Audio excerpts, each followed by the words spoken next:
Alright guys, there's the bell here.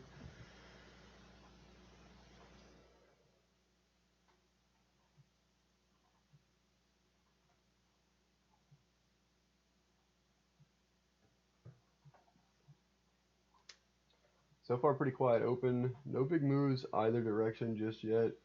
A 2 point range so far in the S&Ps. Fairly normal.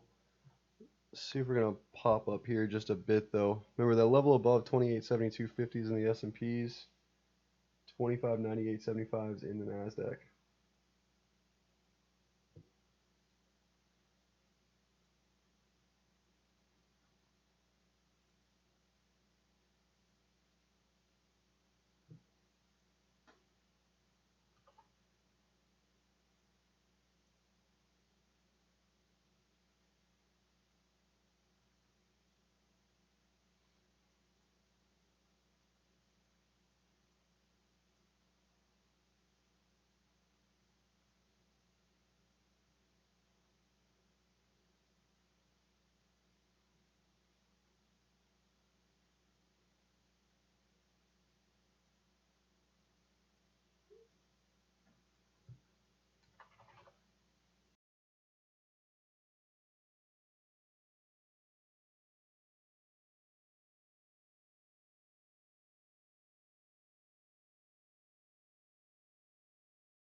Alright, S&Ps have dipped a little bit through the open there.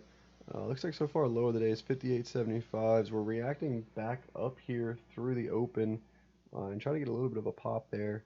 About 2 points over the opening print there. Still down on the day, obviously, at this point, but 5 minute green bar is kind of across the board here in the indices. Nasdaq trying to turn a little red at the moment, Russell as well. So pretty much an indecision at the moment, right off the open.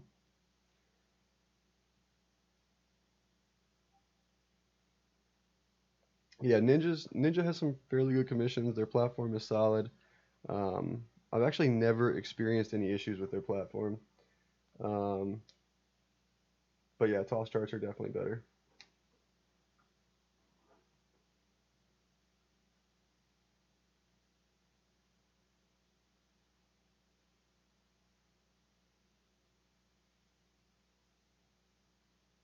It's all personal preference though. I mean, there's a lot of people that like trade station charts, which are good as well, I think. I think they actually trade station charts actually used to be just a little bit better with a couple features than toss charts.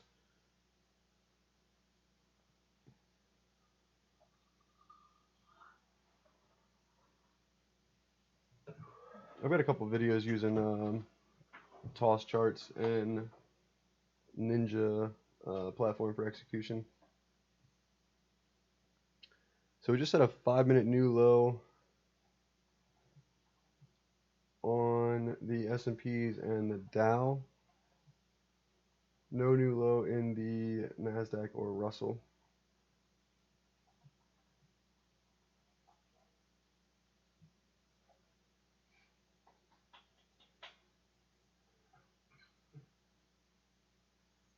Yeah, they've got good options.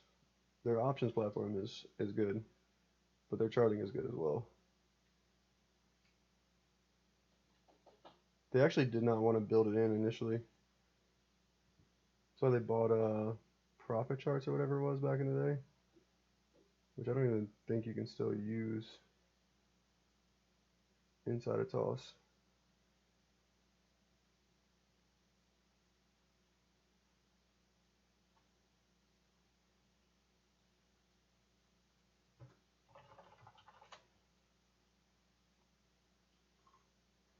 Dow on new lows. Nasdaq Russell 5-minute inside bars here.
I was trying to find that video, but I couldn't find it there for a quick second. So I'll look for it later and post it in the chat there, just so you guys can see what Ninja's platform looks like. I've got some with Infinities as well, and some with IB as well. So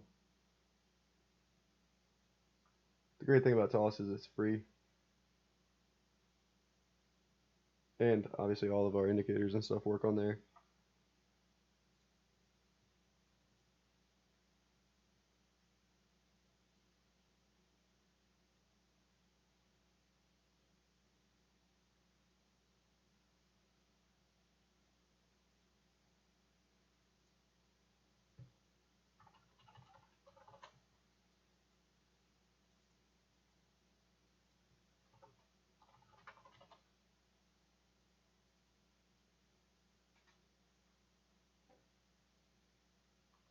S&P's here trying to push to highs.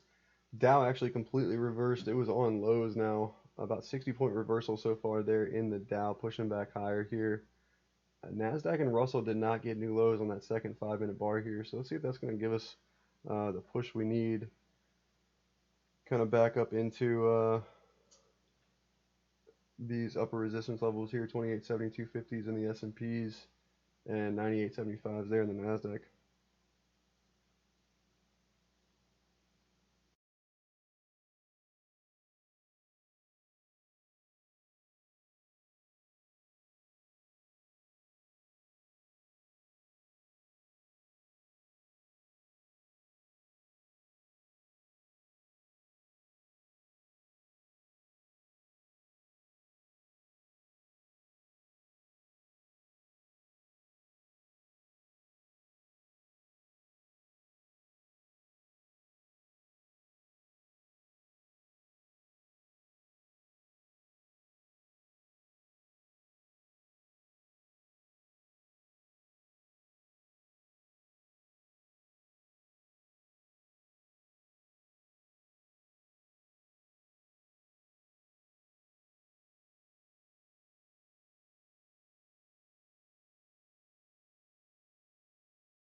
S&Ps have a 7.5-point range so far to start off the day.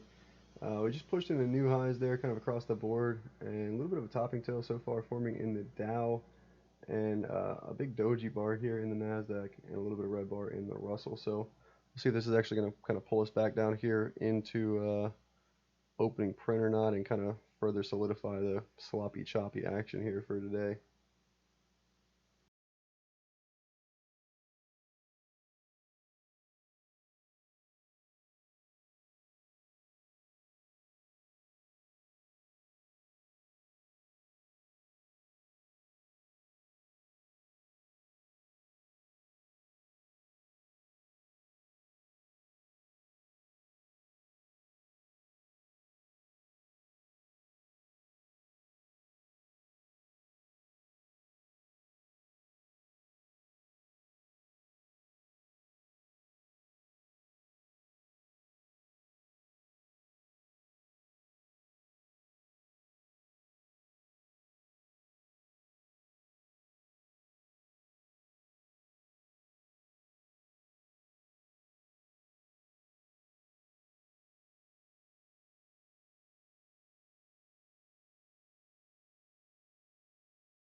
Russell here pushing into new highs. Nasdaq about to push through new highs as well here. See if this market's going to go unchanged on the day. The way we're trading looks like we want to kind of pop up there to that unchanged number here for us. Again, no trades just yet for me. There was a kind of like micro divergence, if you will, not even a mini, but a micro divergence down there on that second 5-minute bar with S&Ps and Dow getting the new lows. And Nasdaq and Russell not. New highs there in the S&Ps.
All right, S&P's, Nasdaq, Russell, all there pushed into new highs. A little bit of a topping tail forming so far.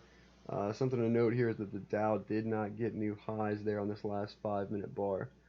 So I don't know that there's much to read into that. I mean, kind of again another little micro divergence in price there. Excuse me. Dow was the strongest on the day prior, and now has actually flipped and is the weakest on the day, down 0.31% here. Nasdaq, or sorry, S&P is kind of right there on its heels at 0.30% as well. But looking at a little bit more of a pullback here, kind of back fading into the open for these markets out of those new highs. I think we'll kind of fail from those new highs for just a little bit here. So overall, actually kind of fairly quiet action. I've been watching the volume coming in here, and we're not getting quite as much volume as I thought was going to come in today, given the volume they would put in the overnight session here. So we're trading fairly slowly here, fairly kind of, I guess if you want to call it methodical, I guess at this point, but just overall, just fairly slow action so far, I think, in my opinion.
So far, Dow's the only one that get new lows here. I think Nasdaq is most likely gonna follow. So get, you know, 2, 3, 4 bars to the upside here, and one red bar to the downside completely erases all of that there. But I think Nasdaq most likely here is going to be the next one to kind of pop through these morning lows here so far. Get a little bit of a retrace in there, maybe back to opening print in the Nasdaq, and then kind of push lower from there. Opening print 63 quarters in there. Uh, Morning lows so far in there 53.75s. Again, Dow's the only one so far to get those new lows.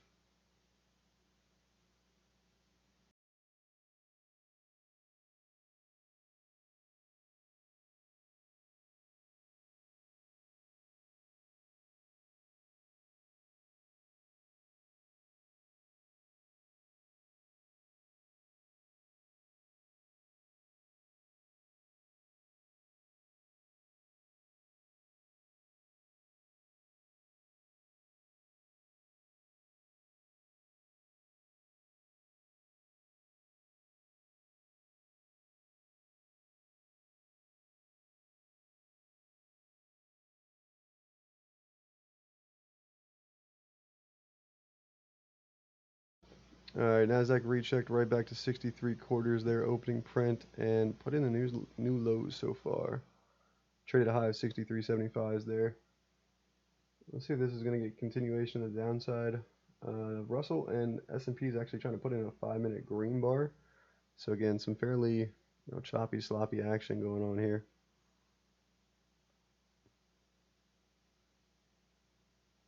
Those new lows in the Nasdaq are 52.50s here.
All right, we've got a signal in place here on the Nasdaq on those new lows.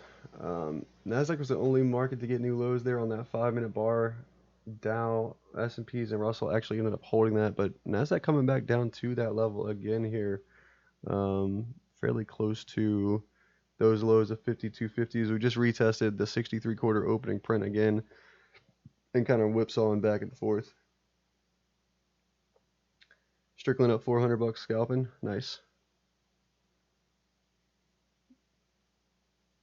It's a very back and forth kind of range bound market here at this point. I mean, we're we're pretty much right at the open here in the S&Ps. I do think Nasdaq's going to go a little bit lower here. As to where we go, maybe we're looking down here towards like 75.30s or so. We got to drop down to like a 15-minute chart in order to find something in there. In terms of where we go to, 75.29, 75s in there.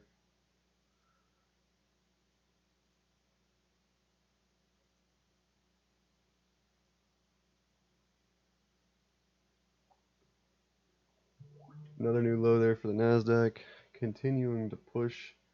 Again, if we get down to 75.29, 75s, that may in fact be good enough here, and we'll kind of range bound up towards the opening print again on the day.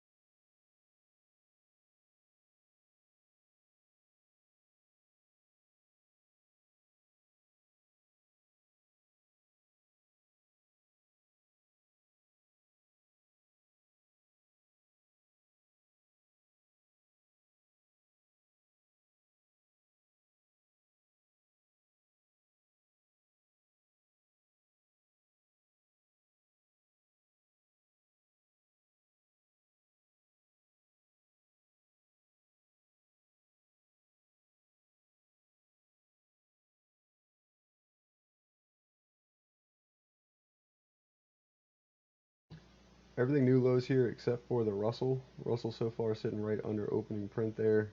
It is being this stubborn one so far, not putting in the new lows.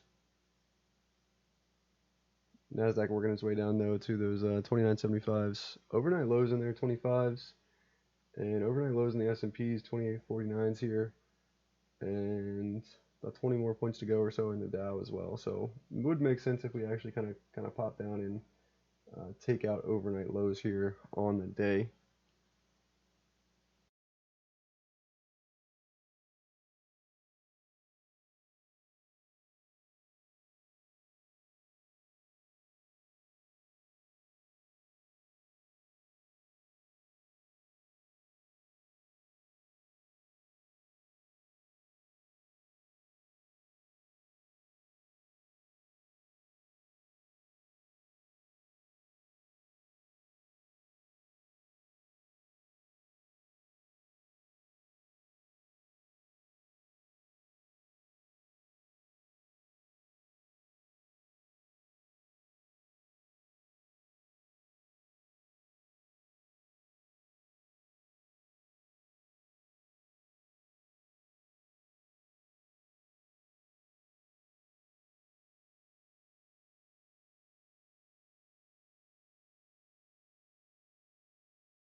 Alright guys, so we're coming down here into these 29.75s in the Nadex. Looks like we got about a point and a quarter away from that so far.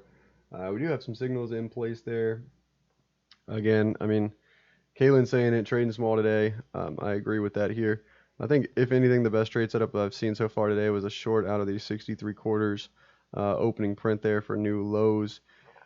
Again, that has worked. It's, pretty much gotten almost to the 29.75s as a target area. If we get like, 5, 10, 15 minutes worth of bounce here to sideways action and then kind of recheck this 29.75s, or actually finally check it, and some type of divergence set up down there, then I think you could potentially take that for a long kind of back up into opening prints there, for a relatively slow, for a slow long trade that kind of would wrap up the morning here. Um, had a short from 66s, took it off kind of early. Yeah, I mean, I think it's just a slow trading type of day.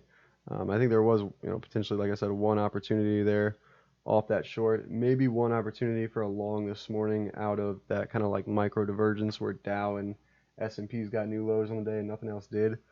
But otherwise, I think it's just kind of a slower looking day.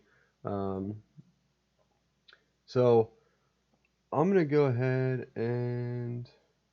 Huh, um, I'm gonna go ahead and kill the stream here early at about 10:15, so another like 5-6 minutes or so. So if you guys have any questions, feel free to go ahead and throw them in the chat. Otherwise, I just I'm not really interested in trading this action here. The trade I just put out there of another 5, 10, 15 minutes of a rally to sideways and then a recheck of that level would probably be what I would consider the second best play on the day here. And to be honest, again, I'm not really too interested in trading that. So if you guys have questions, feel free to throw them in the chat. I'll be around for another few minutes. But otherwise, I think I'm pretty much ready to get the weekend started a little bit early here today. And then obviously come back tonight and work on some more content and things like that for you guys. So that stuff is coming along nicely. I'm super excited to start releasing some of it here soon. And again, just I would rather rather focus the time there than on a market that's not giving me any setups here. So like I said, if you guys have questions, throw them in, and I'll be around for a few minutes.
So Lou's asking, would 75, 88, 50 have been a more valid level in the NQ rather than 76, 04, 50s? Where are you pulling 88, 50s from?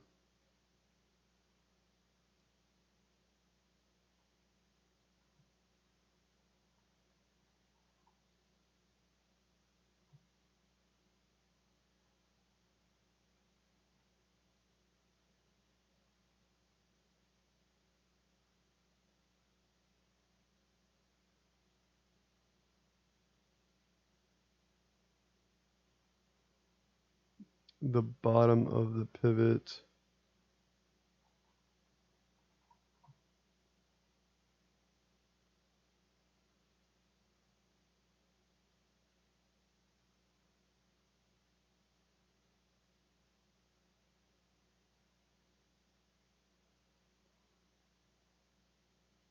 Oh, you're saying this red bar, this green bar right here, the last 2 hours, that closed yesterday being 88.50 and the open being 89s on that bar?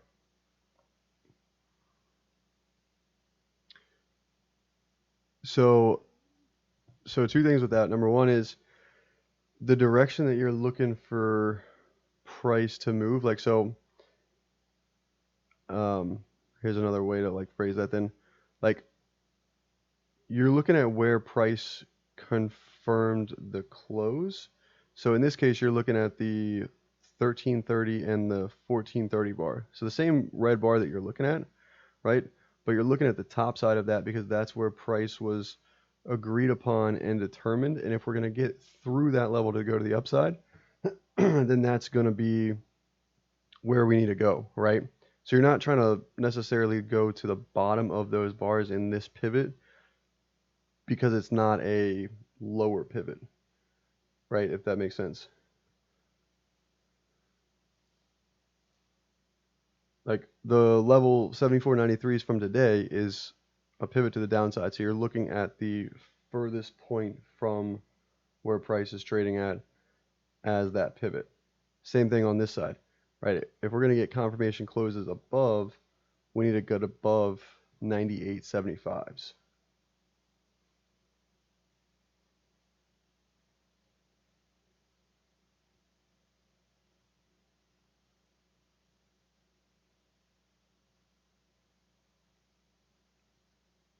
Yeah, Perry saying 42 level looks like, yeah, 42 looks like it'll most likely get tested here. Essentially, yeah. I mean, there's some caveats to that. Obviously, when we've got, you know, different, um, like I guess if you want to give them a name in terms of like failure patterns, then that will be different. Um, like, um, so like if you go back to 5-6 on the Nasdaq chart right here where I'm looking at, right, we're using this pivot here, the 1230 bar as a pivot because so we're using the lower end of that pivot, right, which needs to hold for bulls or break for bears, right? So if we look at that, here, I'm gonna throw a level in there real quick.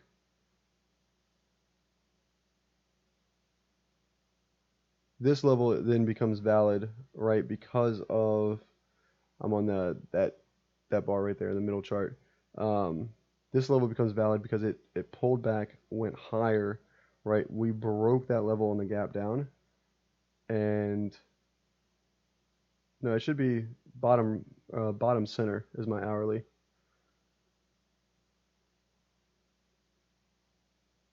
Here, I'll do this.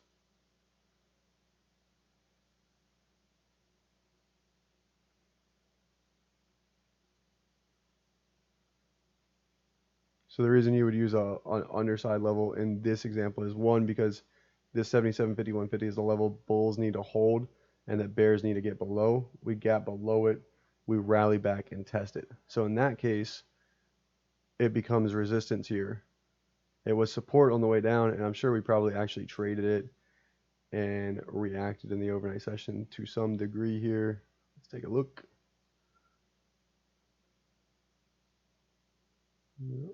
Where was that at?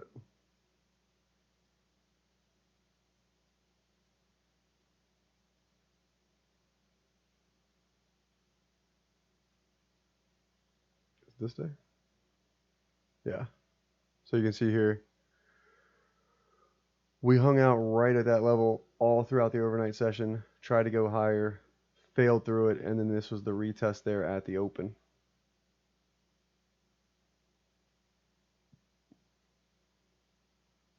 So in that case, you would use the underside of that level to become resistance. But it's a different price structure than the current pivot that we have right now for that 88.50.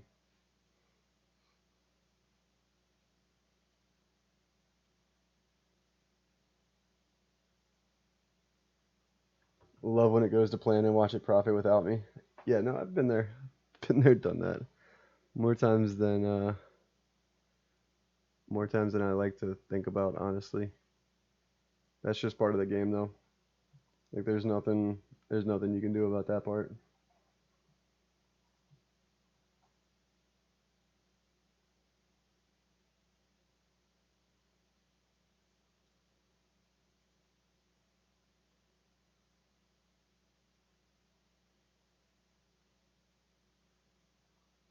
Yeah, you can't. I mean, it's the other side of that too is that it could have not worked out as well, right? I mean, there's gonna be trades that you miss that don't work either.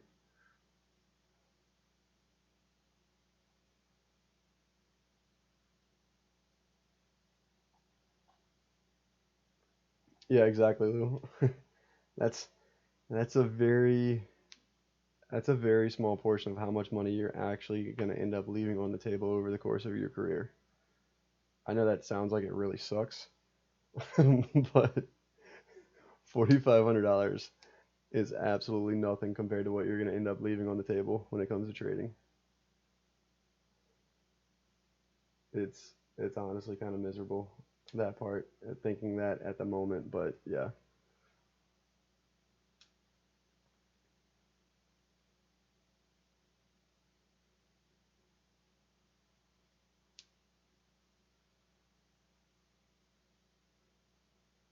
I've had trades like probably some of like the crazy, obviously options are like some of the crazier products to trade, but I've had trades that in like 2 minutes after getting out or um, having waited 2 minutes to get into a trade, things like that. I remember one specifically in Baidu um, that in 2 minutes after I got out of the position, had I continued to hold, would have been an extra $8,000 on that trade. So again, 4,500 bucks. It's it sucks, but it's gonna be peanuts at the end of the day compared to what you've left on the table. Yeah, as long as you own the leg starts and the swing marks, then they will still be available to you.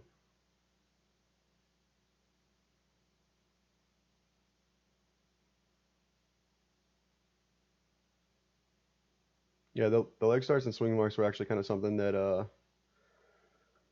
we were able to take kind of off of level to level and try and find a way to have Perry code up, what they actually, a simpler way, easier way to put some definitions around them in order to have those populate. So you'll see sometimes where the leg starts and my levels will actually end up lining up together. There's going to be times where they obviously don't, just because there's a little bit more complexity to be able to program the actual level to levels. Um, but yeah, no, those are good to hear that those are your favorite.